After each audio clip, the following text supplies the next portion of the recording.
Selamat petang, salam sejahtera. Berita paling ditunggu-tunggu rakyat Malaysia namun paling menakutkan, Zahid Hamidi mohon mencadangkan Ismail Sabri jangan sesekali bubar Parlimen selagi tak jadi Presiden UMNO. Berita sepenuhnya. Hari ini Perdana Menteri Ismail Sabri Yaakob bercakap lagi buat kesekian kalinya mengenai tarikh PRU 15. Katanya walaupun tarikh paling lewat untuk diadakan PRU 15 ialah Julai 2023, tetapi ia mungkin diadakan lebih awal daripada itu. Walaupun tamat tempoh Julai tahun depan, ianya lebih kurang setahun sahaja dari sekarang. Setahun tidak lama bagi parti-parti politik untuk menghadapi pilihan raya. Setahun bukanlah jangka masa yang lama. Sebab itu kita kena bersedia sentiasa. Itu kalau paling lewat setahun. Pilihan raya mungkin diadakan lebih awal dari tarikh akhir penggal. Maknanya kalau paling lewat setahun, kalau lebih awal jangka masa itu lebih dekat. Semua jentera tak kira UMNO, Barisan Nasional perlu sentiasa bersiap siaga kerana akhirnya pilihan raya akan tiba juga. Katanya ketika bercakap di Bera, kawasan parlimen yang diwakilinya. Apapun, sebagaimana biasa, kenyataannya kali ini tidak juga membolehkan sesiapa untuk meneka dengan pasti bila parlimen akan dibubarkan.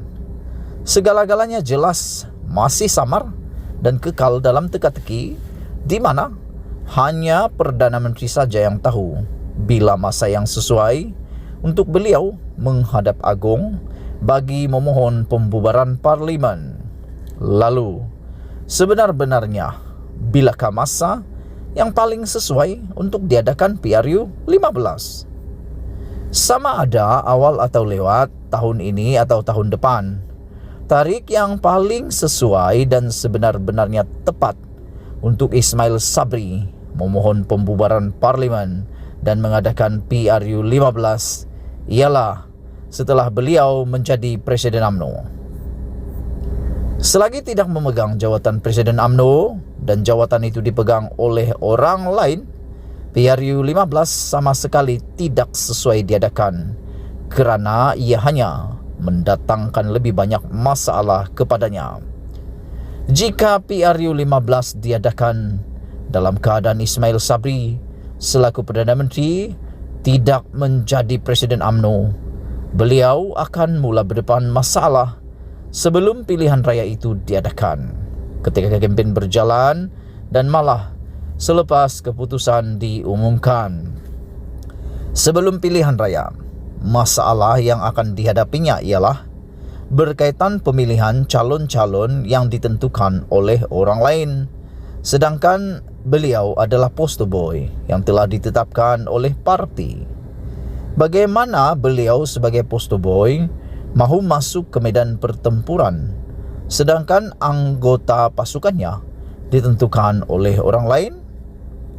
Ketika tempoh berkempen pula, masalah akan berterusan lagi, di mana mungkin akan berlaku pertembungan sesama sendiri dalam pengaturan program-program kempen.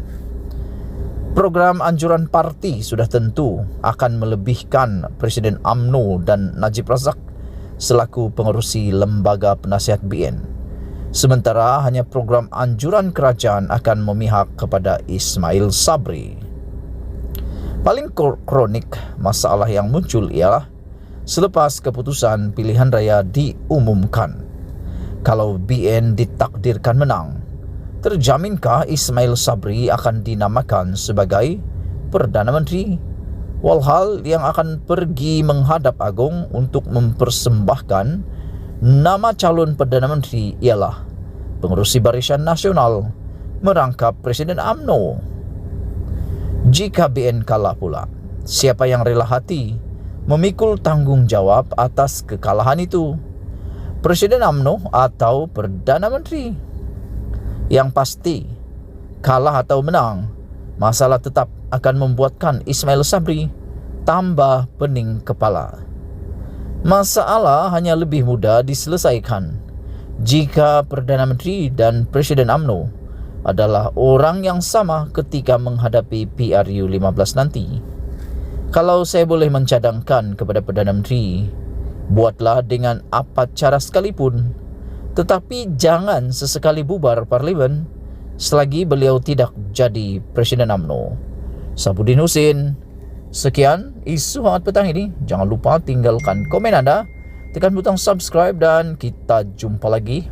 Bye-bye.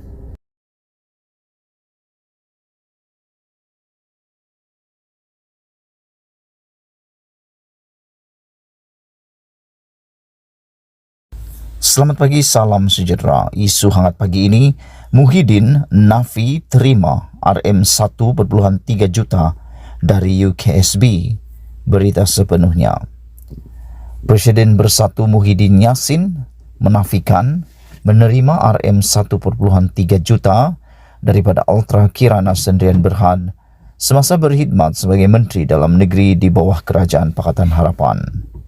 Dia berkata dakwaan itu yang dibuat di mahkamah adalah palsu. Saya dengan ini menyatakan bahawa saya tidak pernah menerima secara langsung atau tidak langsung sebarang wang daripada David Tan, saksi dari Syarikat Ultra Kirana Sdn Bhd, pengarahnya ataupun pemegang sahamnya, katanya dalam satu kenyataan media. Muhyiddin mengulas keterangan Tan, bekas pengurus takbir UKSB, semasa perbicaraan rasuah bekas timbalan Perdana Menteri Ahmad Zahid Hamidi membabitkan sistem visa asing VLN hari ini. Dalam keterangannya, Tan telah mengenal pasti Muhyiddin sebagai TSM yang dicatatkan dalam ledger UKSB. Dia mendakwa RM1.3 juta itu dipindahkan kepada Muhyiddin secara tunai dalam 3 transaksi. Dia juga berkata projek VLN itu terletak di bawah bidang kuasa Muhyiddin selepas mengambil alih Kementerian Dalam Negeri daripada Zahid.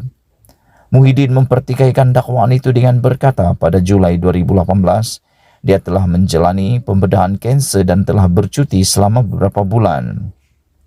Malahan pada tarikh tertentu yang dinyatakan oleh saksi, kononnya saya telah menerima sugukan wang tunai. Saya sebenarnya sedang menjalani rawatan di sebuah hospital di luar negara.